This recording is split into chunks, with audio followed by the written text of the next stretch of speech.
Hey there, fellow stuck-up, half-witted, scruffy-looking nerf herder. Today, we're diving into Star Wars Battlefront II, which is the follow-up to the franchise's reboot under new publisher EA, released in 2015. The sequel is ready to come out 2 years to the day after Battlefront 1's record-breaking debut, arriving November 17th for the PlayStation 4, Xbox One, and Windows PC. Are you one with the Force? Is the Force with you? I'm Jacob with the Leaderboard, and this is 7 facts about Star Wars Battlefront 2.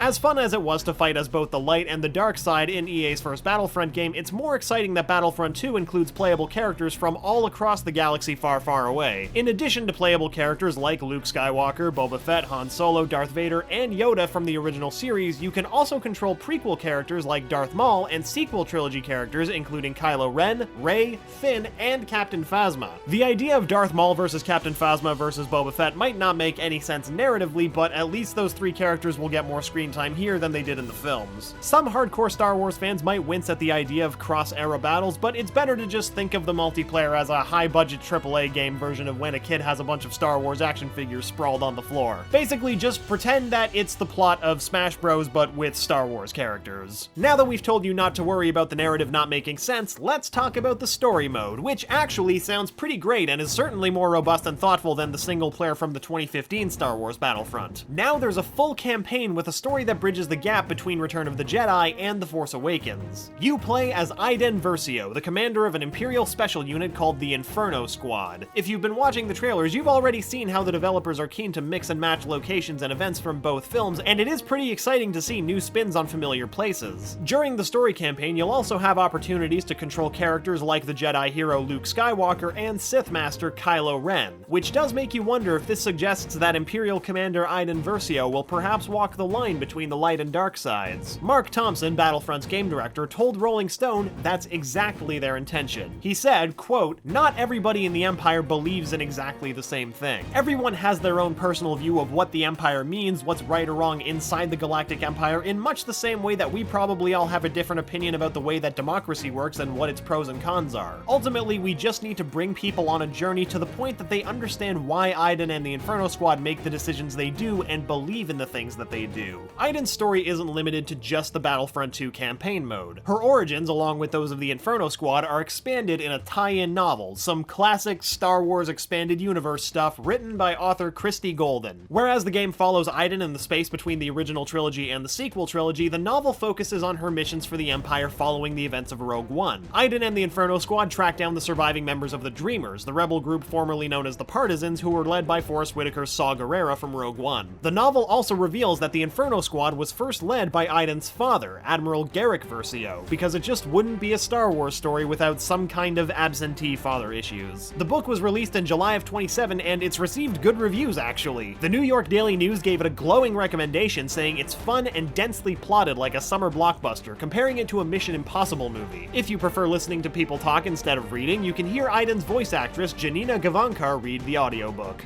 Of course, a strong story is still the appetizer. The main course in Star Wars Battlefront is the multiplayer gameplay, and there are some changes this time around. The biggest difference is that Battlefront 2 now features a class system. You can choose from 4 different classes: Officer, Assault, Heavy, and Specialist, each of which has its own unique battle traits and abilities. Basically, it's taking the system from Battlefield 1 and defining the roles a bit more clearly, but still keeping the customization aspect and the star cards, but more on that in a moment. For now, let's examine how these new classes work. Officers are healers, so characters in this class have abilities and equipment to heal, and they're also able to support teammates by deploying buffs and providing support fire for the front line. Assault troopers are the traditional attackers. This class is fast and can deal heavy damage with rapid attacks, but they're most effective in close or medium range, so you're gonna want support on the back line. Heavy troopers are your big guns. These are the guys who rely on brute force and heavy fire. As you might expect though, the heavies are slow, so when you're playing this class, you're best served holding the line for your teammates. Lastly, specialists are your snipers. They rely on stealth and traps. They can also provide scouting, and they have tools to reveal your enemy's location.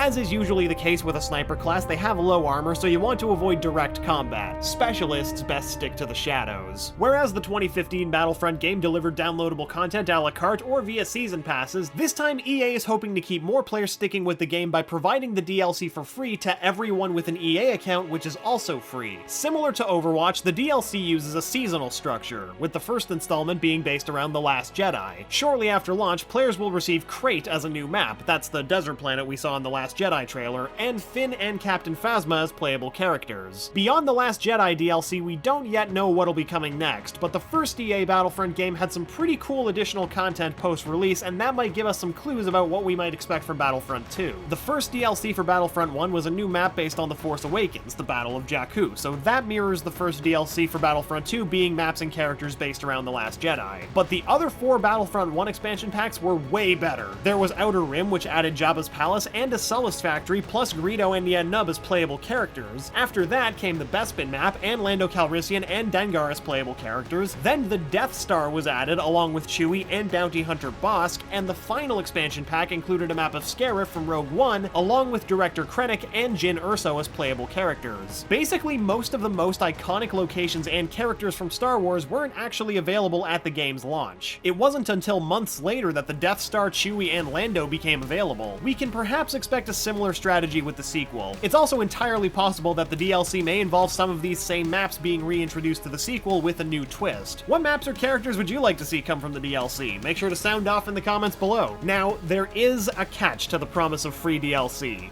While the content itself will be available without any charges, EA still has a plan to make money from an active user base. And you guessed it, microtransactions are going to be a much bigger part of the equation in this version. This brings us to star cards, which are taking a bigger role in multiplayer with the new class system. As before, star cards will determine your abilities and equipment that you'll develop throughout your multiplayer career by collecting and leveling up your cards. You'll have 4 slots to equip star cards during loadout, which you'll be able to change between matches. While there are multi-class star cards dedicated to general abilities and equipment, your main focus is on the class-specific cards to better improve and refine your character's ability to the best version of his or her class. Or you can try to pull off a hybrid skill set. The customization is there, but expect a more streamlined and rigid structure. In any case, upgrading and customizing your star cards is how you progress. More on customization in a moment. So how do you get these cards of stars? Well, Battlefront 2 follows the crowd and does loot crates, which you open with XP earned during gameplay. That's where you can obtain star cards, along with credits for more crates and crafting materials.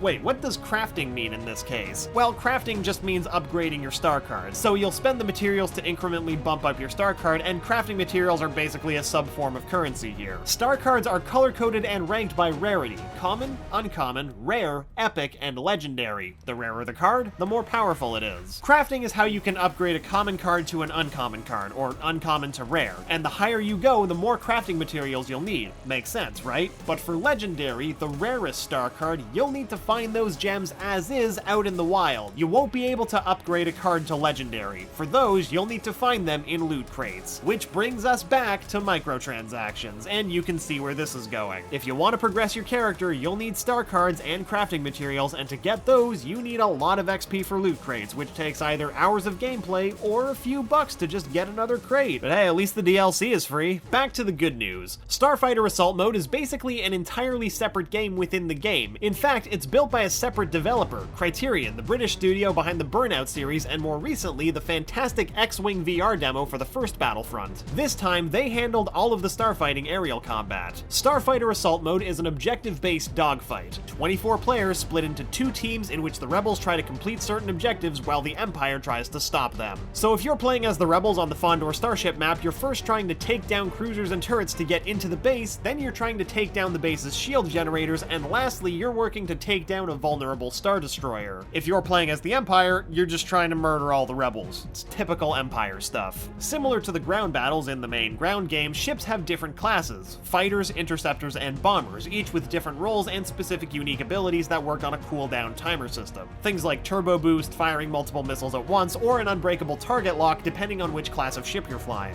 Star cards play a role in this mode as well. You use them to improve things like firepower and target lock, but they're not quite as centralized to the game balance, and you obtain these star cards in the same way as all the others. There are also atmospheric specific vehicles, and of course the hero ships. The Millennium Falcon returns, as does Boba Fett's Slave 1, joined this time by Darth Maul's ship, and Poe Dameron's X-Wing. While there are a bunch of improvements in the story and main multiplayer game, to be honest, Starfighter Assault is the thing that has us most excited about Star Wars Battlefront II. Criterion showed a strong understanding of how to make an aerial combat Star Wars game work with their previous VR demo, and so far, all hands-on reports for the mode are extremely positive. Once again, I'm Jacob, and thanks for watching our 7 facts about Star Wars Battlefront II. Which feature are you most excited about? What fact did you find the most interesting? Is Luke Rey's father? Is Snoke actually small? Make sure to comment and tell us what you think. We have new videos dropping most days of the week, so let us know what game you want us to cover next. Don't forget to click the bell icon to become part of our notification squad, and if you like getting more from your games, subscribe to the Leaderboard, your home for video game facts.